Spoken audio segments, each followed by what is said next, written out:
Teman-teman, sebelum nonton jangan lupa ya, klik like, subscribe, and share.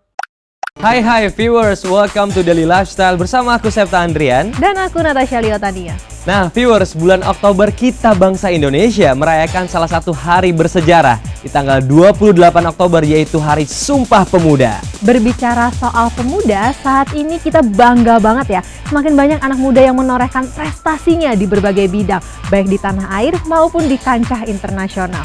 Bidangnya pun beragam. Betul. Mulai dari musik, film, pendidikan, olahraga, dan yang lainnya. Setuju banget sama Caca ya. Dan ada satu bidang nggak ketinggalan Caca, yaitu fashion. Terbukti semakin banyak desainer muda tanah air yang semakin bermunculan dengan brand-brand mereka. Dan kali ini spesial kami akan menampilkan beberapa desainer muda tanah air yang berprestasi dalam bidang fashion. Dan mereka melakukan show hingga ke luar negeri.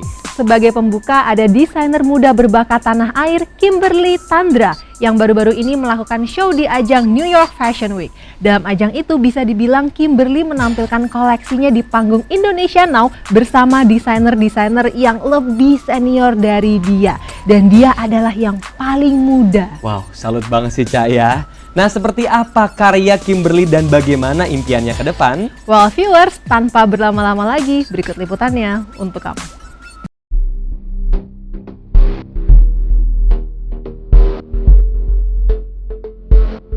Viewers, desainer muda Indonesia Kimberly Tandra beberapa waktu lalu kembali menunjukkan karya terbaiknya dalam ajang bergengsi New York Fashion Week Spring Summer 2023-2024. Tahun ini merupakan kali ketiga Kimberly tampil di ajang internasional setelah sempat tampil dalam New York Fashion Week 2019 dan New York Fashion Week 2022. Keikutsertaannya rasanya sih udah ya gimana ya, karena udah merasakan hal-hal yang sama sih, jadi kira-kira udah tahu sih untuk di New York Fashion Week itu kayak gimana dan apa aja yang harus dilakukan gitu.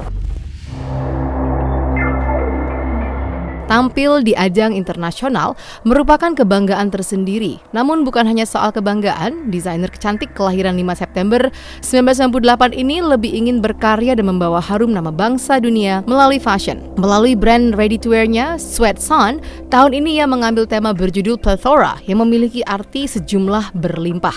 Kimberly Tandra ingin menunjukkan keberagaman bunga tropis Indonesia pada kancah internasional. Bunga tropis tersebut meliputi bunga sepatu dan bunga anggrek bulan dengan beragam warna yang cerah. Kimberly memadukan busana couture dengan ready to wear. Ia bekerja sama dengan perajin tekstil di Indonesia dalam mengaplikasikan teknik bordir, payet, dan juga teknik batik cap untuk merealisasikan motif bunga anggrek dan kembang sepatu yang mencerminkan identitas dari brand Sweatson sendiri. Jadi aku terinspirasi dari keberagaman flora Indonesia. Jadi Plethora itu kalau ditranslate ke bahasa Indonesia artinya sesuatu yang berlimpah. Jadi makanya untuk print baju semuanya itu warna-warnanya sangat berlimpah dan juga melambangkan keberagaman flora Indonesia seperti itu. Menjadi desainer termuda dalam ajang internasional, bersanding dengan para senior, menjadi motivasi sendiri untuk Kimberly. Rasanya sih jujur menjadi desainer termuda di sini sih justru menjadi motivasi sih. Karena kan gimana ceritanya kita bisa bersanding dengan yang senior, maksudnya memiliki asam dan garam yang lebih, tapi gimana baju kita itu nggak kebanting lah ya intinya. Jadi itu sendiri menjadi inspirasi dan motivasi supaya karya-karyaku semakin bagus juga sih. Yang lumayan bikin aku worried adalah gimana bajuku itu bisa mencerminkan anak muda juga sih. Jadi kayak ketika orang ngeliat, orang itu tahu maksudnya ini karya desainer yang termuda di sini dan gimana bisa merelate dengan generasi-generasi aku juga. Profesi fashion designer bagi banyak orang masih menjadi profesi yang kurang menjanjikan. Namun Kimberly yakin kalau kita tepat sasaran terhadap pasar, fashion designer bisa menjadi profesi yang menjanjikan. Dan sebagai anak muda, Kimberly memberi pesan dan semangat untuk kaum muda berkarya. Awal-awal aku jadi fashion designer, sebenarnya orang tua aku nggak setuju kan, karena menurut orang tua aku fashion designer itu pekerjaan yang nggak menjanjikan. Tapi selama aku menjalani sih, Menurutku fashion designer itu bisa menjanjikan kalau kita memang udah punya style sendiri dan market tersendiri sih. Jadi gimana baju kita itu bisa sesuai dengan market yang kita tuju gitu. Jadi ketika kita jualan dan kita desain baju custom made pun adalah yang mau pesan dan yang sesuai dengan ciri khas kita gitu. Sebagai anak muda sih aku selalu bilang semua itu kan berawal dari mimpi gitu kan. Jadi kalau kita sebagai anak muda nggak punya tujuan hidup itu juga nggak bisa untuk jadi desainer, apalagi mau punya ciri khas. Mimpi aja nggak punya gitu kan.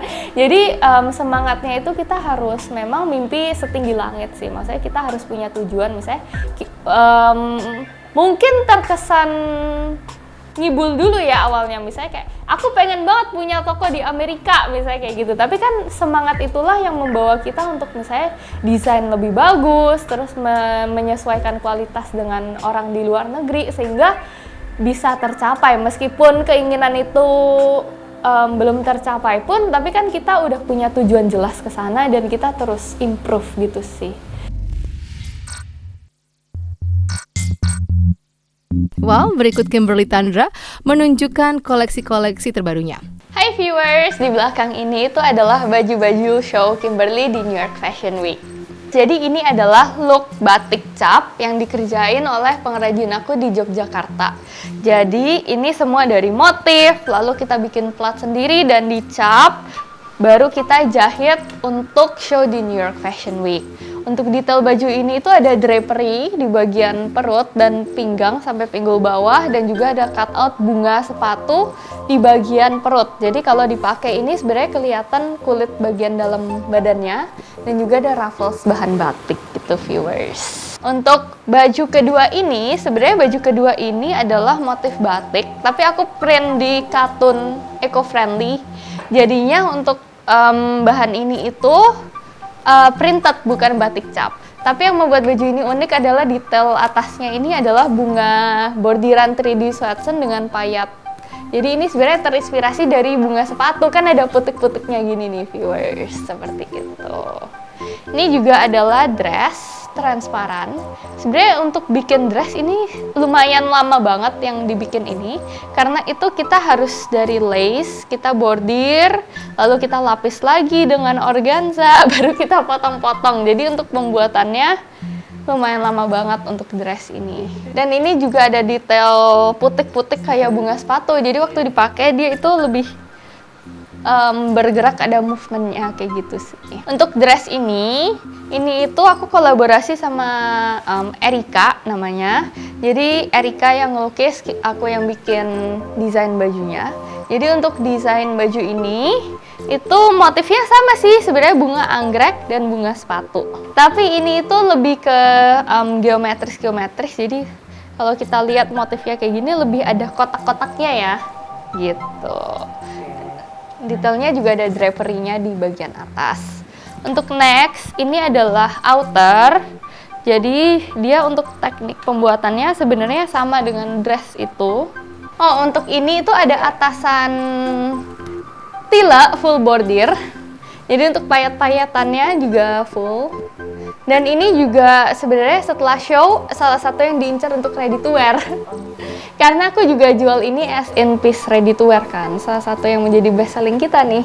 Nah untuk ini adalah rok ruffle, rok kerut-kerut gitu. Dan dengan detail bordiran yang full dan detail payat kecil-kecil biar nggak terlalu overwhelming atasannya, karena kan dipakai bareng. Nah untuk ini adalah dress yang teknik pembuatannya teknik patchworking. Jadi kalau viewers bisa lihat di dalam kain ini itu, di dalam baju ini tuh ada beberapa kain pembuatannya. Jadi ada 1, 2, 3 gitu ya, dan kita potong-potong lalu patchworking untuk membuat motif yang baru di dress ini gitu. Jadi untuk tekniknya lumayan lama sih untuk pembuatan dress ini, belum juga menjahit payatan di bawahnya seperti itu. Ini juga jadi salah satu teknik andalan sweatshirts sih, kalau viewers juga lihat gaun aku yang di show. Yang putih besar itu juga tekniknya patchworking juga sama. Kalau ini adalah atasan bordir. Dan ini adalah best seller juga setelah show ya. Yang ngincer baju ini banyak banget. Jadi ini sebenarnya atasan simple aja, bahannya adem, katun gitu. Tapi untuk bordirannya cantik kali ya. Jadi semuanya pada ngincer atasan ini seperti itu. Dan ini juga atasan cut out. Jadi untuk detailnya dia ada bordir dan cut out seperti itu. Dan untuk jeans ini look show juga sama yang kayak aku pakai nih viewers. Untuk teknik bordirnya kita bukan teknik bordir biasa, tapi kalau dilihat seperti zoom ada kayak patternnya gitu. Tingkat kesulitan yang paling susah di antara baju ini sih yang ini. Karena kita harus bikin motifnya sendiri dulu kan dari kain-kain. Kita ngomongnya sih kain-kain kayak perca gitu ya. Jadi sesuatu motif yang baru dan bagus itu susah banget. Apalagi yang lebih besar itu. Viewers, berikut baju-baju aku show di New York Fashion Week. Sebagai anak muda, kita jangan pernah untuk berhenti bermimpi dan meraih mimpi kita satu persatu. Karena kita sebagai orang muda, kita punya peluang yang jauh lebih besar. Dan juga kesempatan-kesempatan untuk terus mencoba jika gagal. Semangat terus untuk mengejar mimpi-mimpi. Teman-teman, sebelum nonton jangan lupa ya klik like, subscribe, and share.